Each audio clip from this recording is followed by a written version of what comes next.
Welcome to Grow With Me. Today's literacy question of the day involves letter sounds.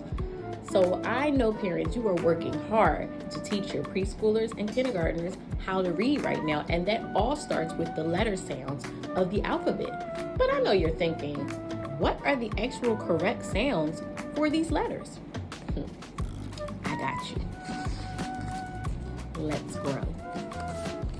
A, or A. B, B, C, K, D, D, E, F, or E, F, G, G, H, I, or I, J, J, K, K, L, M, N,